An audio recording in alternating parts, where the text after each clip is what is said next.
Hola, sóc la Mireia de la Maravilla. Avui us ensenyarem a fer dos bases de pizza amb el preparat de fajol de Nice to Mix You.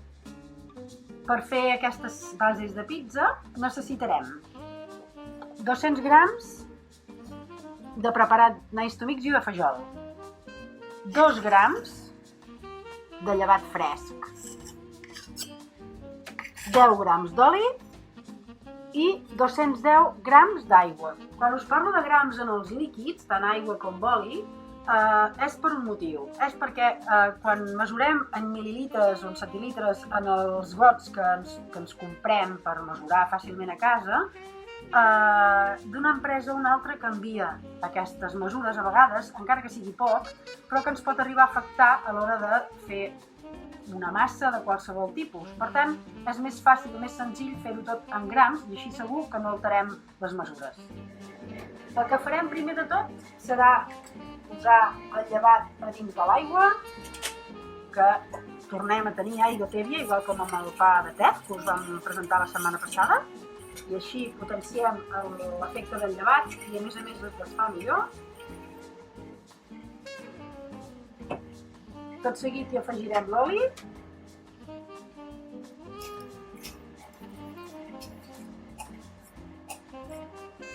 L'ordre en què afegim les coses tampoc té massa importància, perquè al final el que fem és barrejar-ho tot i ja està. Ara hi afegirem la farina, el preparat de Nice to Mix You de fajol, i ho tornarem a fer així senzill, amb forquilla, perquè veieu que es pot fer molt fàcilment a casa, que com vaig dir l'altre dia ho podeu fer també amb un robot de cuina, ho podeu fer també amb un mini primer. La qüestió és que s'integrin tots els ingredients i que quedin ben barrejats i ja està. Com veieu, ja tenim els ingredients tots barrejats, així és com ha de quedar. Queda una massa bastant líquida, més que la massa del pa, precisament perquè estem fent una pizza, per poder-la estirar bé ens anirà millor que sigui així de més líquida. Ara la dificultat estarà en treballar-la. Ara deixarem reposar la nostra massa fins que fermenti, uns 15-20 minuts aproximadament, i llavors ja podrem formar la pizza i el que farem primer de tot és tapar-la en un plàstic per ajudar-la en la seva fermentació. Molt bé, com veieu, ja tenim la massa fermentada, fa aquests ulls de fermentació, i el que farem serà dos bases de pizza d'uns 200 grams cada base aproximadament, que és un bon àpat. Per tant, el primer que farem serà començar a pesar la massa. Ens ajudem d'una pala, que així per treballar ens anirà més bé i serà més fàcil. Farem... Aquí tenim uns 200 grams de massa i ara a continuació pesarem l'altre. Ens hem preparat un bol amb una mica de farina d'arròs que ens ajudarà a treballar la massa sense que ens enganxi en els dits, perquè el ser més molla en aquest cas és aquí on cau la dificultat, la manipulació de la massa. Per tant, deixarem les pales i començarem a treballar amb les mans.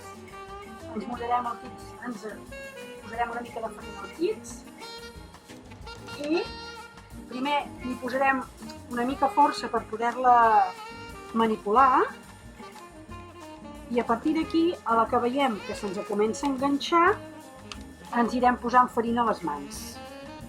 Llavors, amb aquestes safates que tenim nosaltres va molt bé perquè ens ajuda a fer una mida aproximada de la meitat de safata per pizza i el gruix sol ser primet, llavors vosaltres dependrà de com us agradi la base d'una pizza, si més gruixuda o més prima. Aquí ja va a gust del consumidor. Mentrestant, amb els dits, veieu, no funciona com una massa amb gluten. En aquest cas la podem manipular molt bé, l'únic és que hem de vigilar que no se'ns enganxi a les mans i ja està, sense passar-nos de farina a les mans, perquè així ens quedi una massa esponjosa. Veieu? L'anem moldejant perquè quedi rodona, pot ser allargada, pot ser com us agradi més.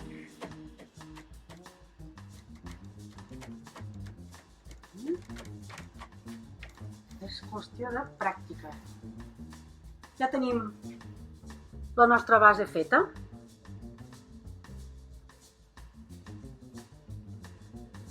Ara el que farem serà preescalfar el forn a 180 graus i la cocció d'aquestes masses de pizza pot variar entre 10 o 15 minuts. I llavors, un cop fetes, s'han de farcir i tot el que hàgim de fer per deixar la pizza preparada per menjar.